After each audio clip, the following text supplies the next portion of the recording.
Baka protective lang talaga siya. Pero hindi ako mapakali sa ideya na yun.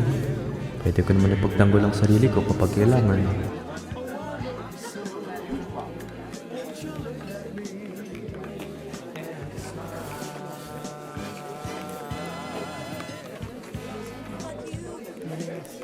In-order, binayaran ko na ang mga pagkain. Kailangan na lang natin maghintay. Agad-agad? Di mo naman kami tinanong kung ano gusto namin, ha? Kailangan pa ba? Alam ko naman kung ano mga gusto nyo. Kaya, nag-order na lang ako ng isang malaking set. At least may pera pa tayo.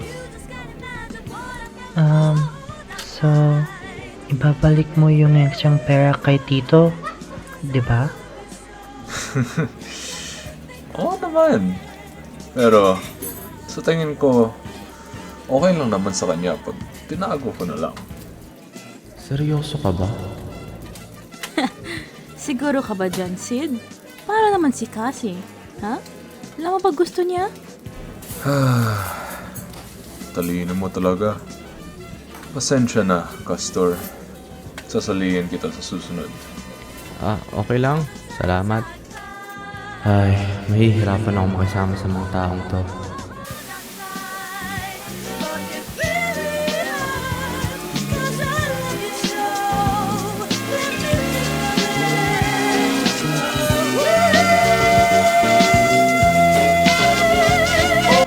Uy, mukhang pagod ka. Ganun ba? Pasensya na. Nag-a-adjust lang.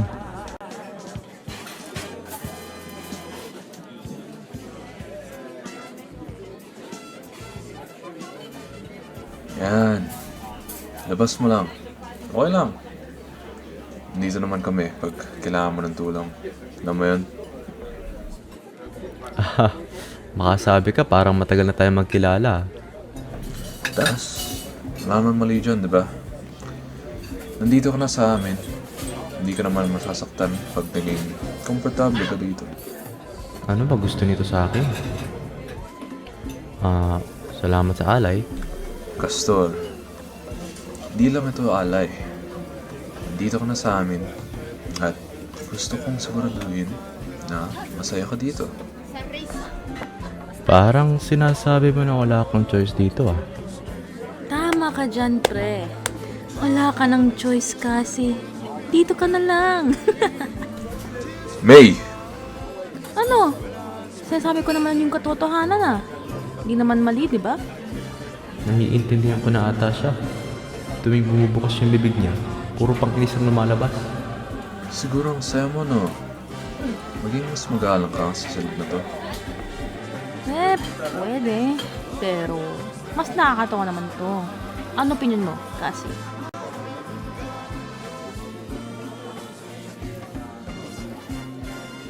Well, I think mas maganda pag hindi na lang kayo mag-away para walang malas, di ba?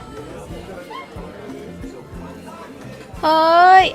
Nandito na ang pagkain!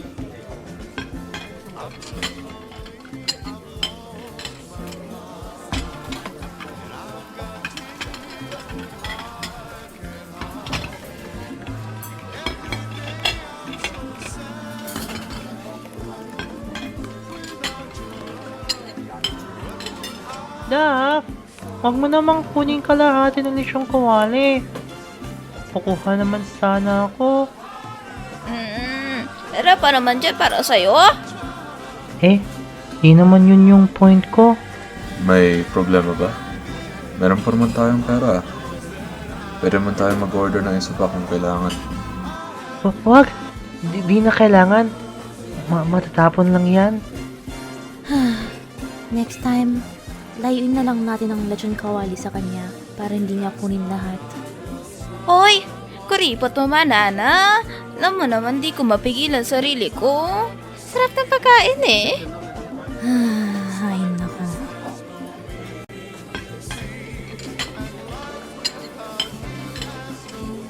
Gusto mo ba nito? Salamat, pero wag na. Okay na ako sa pagkain ko. Ana, pagkain mo ng pagkain mo sa akin na lang, please. Hindi mangyayari. Pero si Leo, Aish, Daph. Ayos lang dyan, pre. Ganyan lang talaga si Ana. May pagkain ka naman eh. So, kainin mo na lang yan bago lumamig, ano? Bisting animal. Ano sinabi mo, pre? Wala. Sabi ko lang na ang sobrang ganda mo. Huwag ka naman ganyan, pre. Nakikisama lang.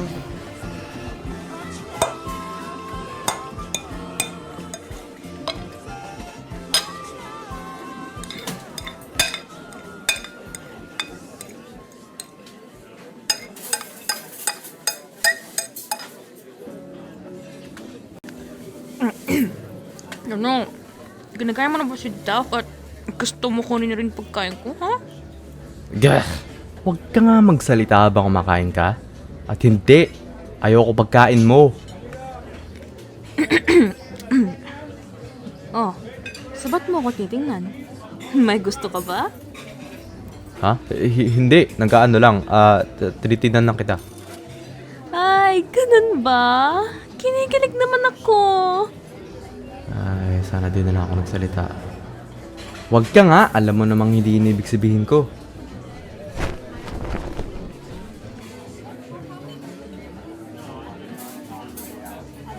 Uy, pumupuya mukha mo kasi. Nakikinig ka pa sa mukha kong maganda? Ay! Tumahimik ka nga. Parang nagkakasundo kayo ah. Ano? Sa anong mundo na iisip mo nagkakasundo kami? Oo, sobrang tama mo, Sid. Best friends na nga kami eh. Pakipat lang to si Cassie. Hindi nga! O, diba? Case in point. Kailangan ko na umalis. Ha? Agad? Ang kukonti lang ng kinain mo, ha? May kailangan pa akong gawin. Piste. Hindi ako dapat magkasya ng oras. Ay, Kim! Alam mo, malulungkot tatay mo pag... never mind. Wala naman akong magagawa dyan.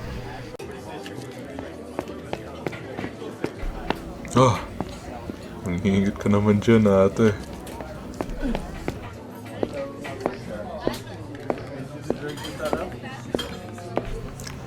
Pasensya na ha, mga bata. Sana naman wala akong naistorbo dito, no?